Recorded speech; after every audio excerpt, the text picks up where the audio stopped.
This is a reasonable offer that reopens the government, deals with health care affordability, and begins a process of negotiating reforms to the ACA tax credits for the future. Now, the ball is in the Republicans' court. We need Republicans to just say yes. That was Chuck Schumer. Republicans just said no. The proposal was that Democrats would agree to end the shutdown in exchange for a one-year extension of Obamacare subsidies. But the leader of the Republicans in the Senate says that is a non-starter. So the president is ready, willing, and able to be a part of the solution on fixing the problems with Obamacare, but that can't happen until the government opens up, and I think he's made that abundantly clear. All right, now to be fair here, Senate Democrats said no too. A vote to pay federal workers who were being forced to work without pay during the government shutdown on Friday failed. So if you're trying to keep track at home, the Senate is not looking like they're close to a deal. They'll be back in session this afternoon, though. But once again, the House will not be in session next week. So what happens next? Joining us now live, House Minority Leader Hakeem Jeffries. Leader Jeffries, thank you for being with me. Good morning. Great to be with you. So let me start here with the news overnight, and I'll get to the machinations there in Congress. But your reaction to this hold on the administration being required to immediately pay out full SNAP benefits?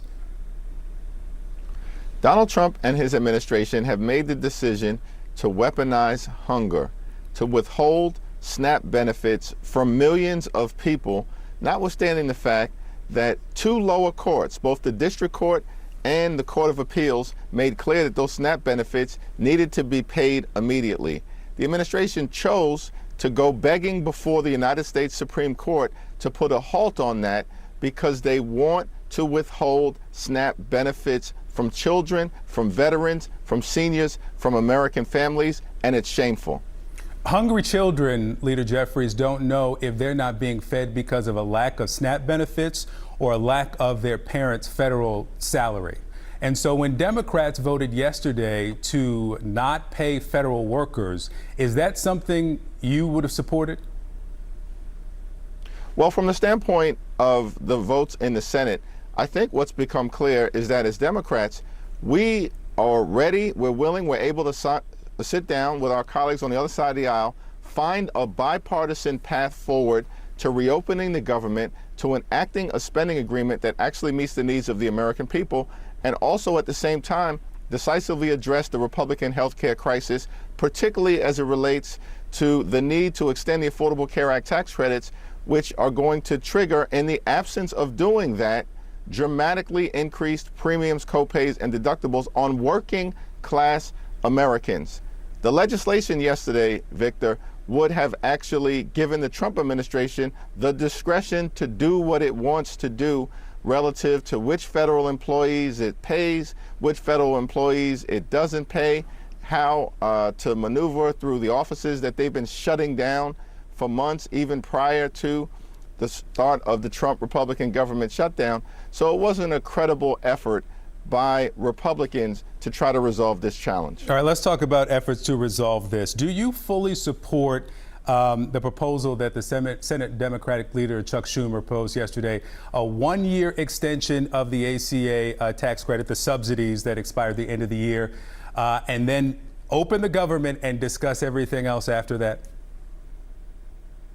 I think that the proposal was offered in good faith by Leader Schumer and supported by Senate Democrats, and our view has been that we would consider anything as House Democrats that is arrived at in a bipartisan way, that emerges from the Senate, that reopens the government, that provides us with a path toward decisively addressing the Republican health care crisis, beginning with the extension of the Affordable Care Act tax credit. So we haven't had an opportunity as a caucus to sit down and evaluate the specifics of the proposal. We'll do that as House Democrats in short order. But how about the headline? It was a strong, reasonable step in the right direction. So you call it a reasonable step in the right direction for a one-year extension to get the government back open.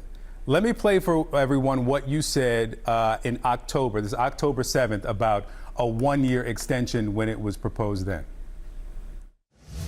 A one-year extension of the Affordable Care Act tax credits is not acceptable. It's a non-starter. It's a non-starter. Like, what world are these MAGA extremists living in right now?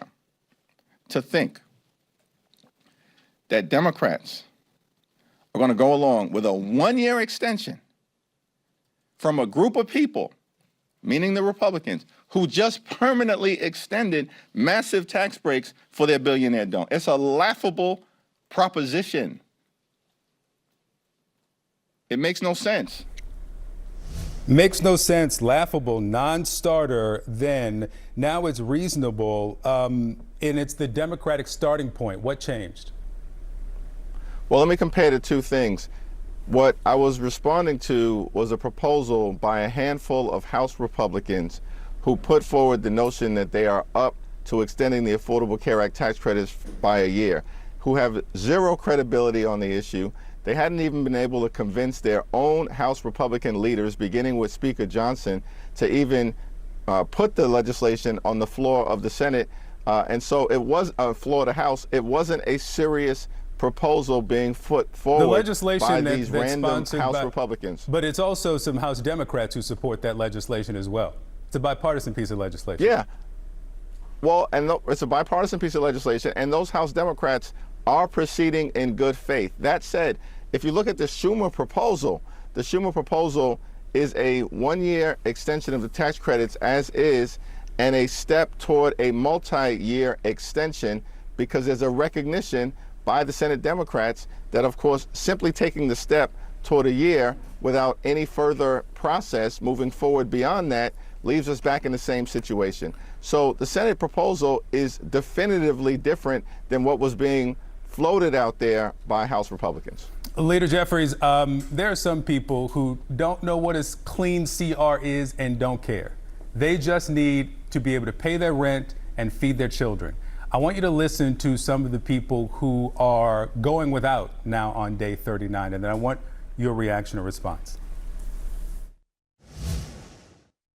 I was born with a mild form of cerebral palsy, so I've been disabled since birth. So I rely on food stamps and Social Security to survive. I've been struggling. It's been really hard. I've literally been eating spaghetti for 4 days because it's all I have in my apartment.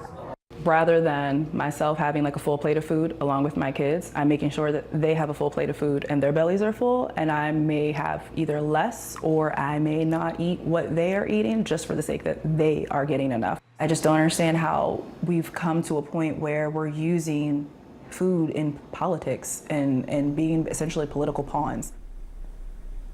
What do you say to the people? And maybe, listen, some of them might even support your end goal, but they have to feed their children this morning and tomorrow morning and the morning after that. What do you tell them? That the administration has the funds to pay every single SNAP beneficiary right now, and that the administration's decision, a decision made by Donald Trump, supported by his so-called Attorney General and House and Senate Republicans, is to weaponize hunger. And the refusal to pay SNAP benefits has nothing to do with the fact that Republicans also shut the government down. Keep in mind, Victor, that in July, in connection with their one big ugly bill, Republicans, in addition to the largest cut to Medicaid in American history, cut $186 billion out of SNAP. They literally ripped food out of the mouths of hungry children, seniors, and veterans, and they did it so they could reward their billionaire donors with massive tax breaks that they then made permanent.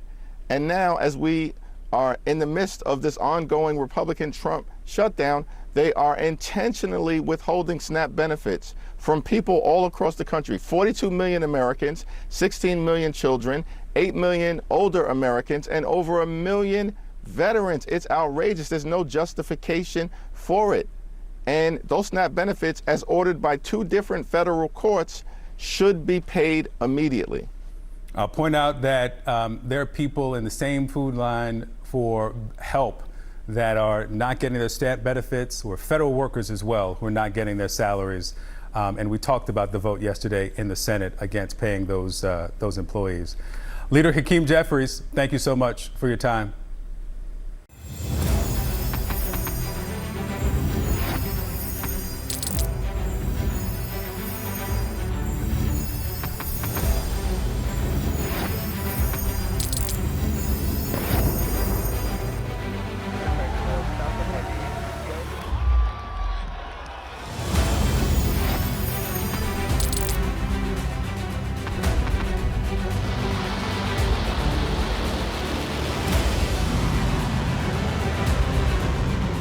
fighting so long and so hard that they don't know what the they're doing.